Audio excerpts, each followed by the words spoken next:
कभी सपनों को हालात रोक देते थे, लेकिन अब बदल रहा है हरियाणा। लखपति दीदी योजना ने दिया महिलाओं को नया सहारा। अब लाखों बहनों की सालाना आय 1 लाख से ऊपर पहुंच रही है। इस योजना से मैंने एक छोटा सा बुटीक खोला है, जिससे मुझे लाभ हुआ है। मैं नायब सिंह सैनी सरकार का धन्यवाद देना चाहती हूँ। ड्रोन दीदी योजना ने गांव की बेटियों को दी तकनीक की उड़ान। अब महिलाएं ड्रोन उड़ाकर खेती में नई क्रांति ला रही हैं। लाड़ो लक्ष्मी योजना ने बेटियों का भविष्य बनाया सुरक्षित। हर महीने बेटियों के खाते में 2100 रुपए की राशि सीधे पहुंच रही है। बेटियों को आर्थिक रूप से सशक्त करने के लिए दीनदयाल लाडो लक्ष्मी योजना वो शुरू की है। इसके तहत उन्हें हर माह 2100 रुपए की वित्तीय सहायता दी जा रही है। विकास में महिलाओं की भागीदारी सुनिश्चित करने के लिए हमने उन्हें पंचायती राज संस्थाओं में 50% प्रतिनिधित्व दिया है। बहन बेटियों को उच्च शिक्षा के देने के लिए प्रदेश में खोले गए 80 कॉलेजों में से 30 विशेष रूप से लड़कियों के हैं। आज पोस्ट ग्रेजुएट तक लड़कियों को मुफ्त शिक्षा दी जा रही है। मुख्यमंत्री विवाह शगुन योजना ने बेटियों की शादी में बढ़ाया सम्मान और सहयोग। अब 71,000 रुपए तक की शगुन राशि से बेटियों का विवाह हुआ और भी गरिमामयी। जब महिलाएं आत्मनिर्भर हों और बेटियां सुरक्षित, तभी सशक्त होगा हरियाणा। अब देश में देख रहे इतना बड़ा समिट हो रहा है।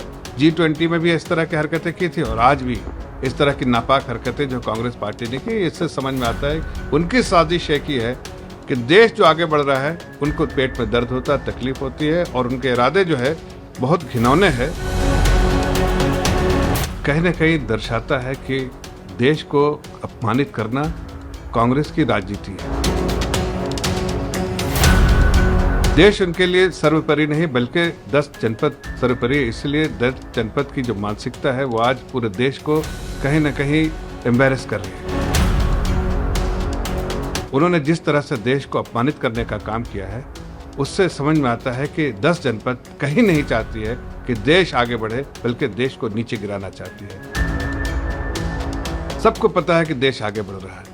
देश अब जो विश्व के ग्लोबल प्लेटफॉर्म पर देश का बोलबाला है, आदरणीय प्रधानमंत्री के नेतृत्व में देश जो है तेजी से आगे बढ़ रहा है और दुनिया के बहुत सारे मुल्कों में इस समिट के बारे में चर्चा भी हो रही है।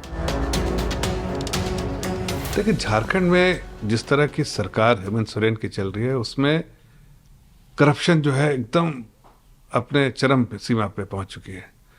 वहां के पूर्व मंत्री, पूर्व विधायक कांग्रेस पार्टी के और जेएमएम आपस में जो है सर पटवल कर रही है। इससे समझ में आता है कि जो कट मनी मिलने वाला था कांग्रेस को सोरेन सरकार से, वो नहीं मिला।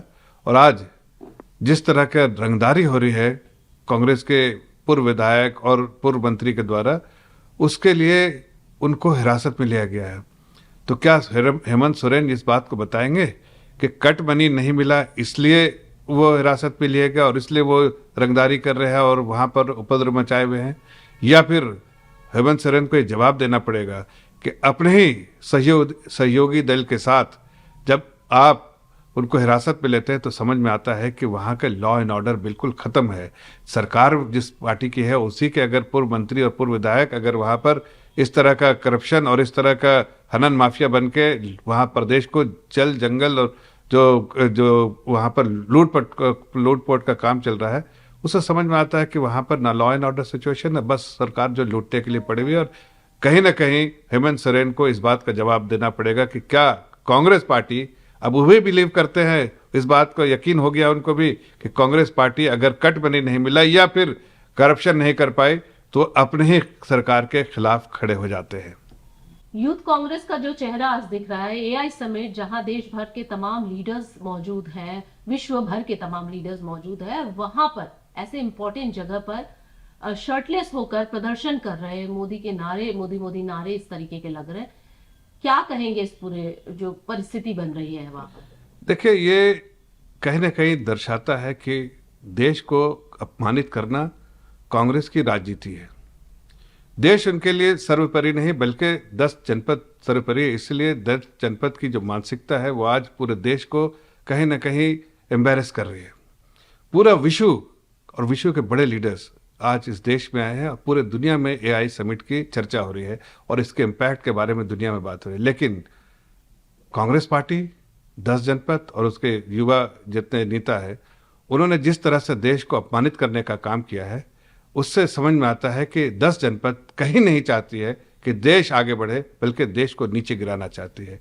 आज ये पूरे तौर से जो एक्सपोज होकर कांग्रेस खड़ी है कि उनकी मानसिकता देश को बढ़ाने वाली नहीं, उनके देश को कहीं ना कहीं शर्मसार करने वाली मानसिकता। आज पूरा देश, पूरी दुनिया इस हरकत से कांग्रेस पार्टी को थू तो कर रही है, लेकिन उसने कहीं ना कहीं इस देश का नाम खराब करने का जो काम किया है वो पूरे दुनिया को दिख रहा है कि कांग्रेस पार्टी की असल मानसिकता क्या है। गांधी ने बोला था कि ये पीआर का किस तरीके से चल रहा है इनका, और ये क्या परिस्थिति है, चाइना का ये सब सामान दिखा रहे हैं और उस पर तंज कसा था।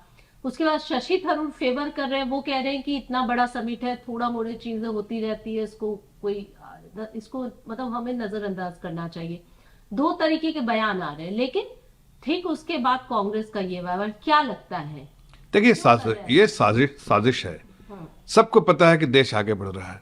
देश अब जो विश्व के ग्लोबल प्लेटफॉर्म पर देश का बोलबाला है, आदरणीय प्रधानमंत्री के नेतृत्व में देश जो है तेजी से आगे बढ़ रहा है और दुनिया के बहुत सारे मुल्कों में इस समिट के बारे में चर्चा भी हो रही है। ऐसे में कहीं ना कहीं आप देखिए, जब राहुल गांधी जाते हैं तो वहां बुराई करते हैं, देश को गाली देते हैं, देश के बारे में बुरा भला कहते हैं। अब देश में देख रहे इतना बड़ा समिट हो रहा है, G20 में भी इस तरह की हरकतें की थी और आज भी इस तरह की नापाक हरकतें जो कांग्रेस पार्टी ने की, इससे समझ में आता है उनकी साजिश एक ही है कि देश जो आगे बढ़ रहा है उनको पेट में दर्द होता है, तकलीफ होती है और उनके इरादे जो है बहुत घिनौने हैं कि देश का नाम कहीं ना कहीं अपमानित करे और इससे पूरा देश शर्मसार हो रहा है। कांग्रेस पार्टी ने कहीं ना कहीं, देश की जनता ने इस बात को समझा है कि एक तरफ मोदी जी है जो देश को आगे बढ़ा रहे हैं और एक ये है जो देश को नीचे गिराने के लिए, अपमानित करने की कोई प्रयास नहीं छोड़ रहे हैं। डिटेन किया गया है, लेकिन जिस तरह से भारत मंडपम में दुनिया भर के लोग आए हुए हैं, राष्ट्राध्यक्ष आए हुए हैं और उन सब के बीच कांग्रेस का प्रोटेस्ट होना एआई समिट में।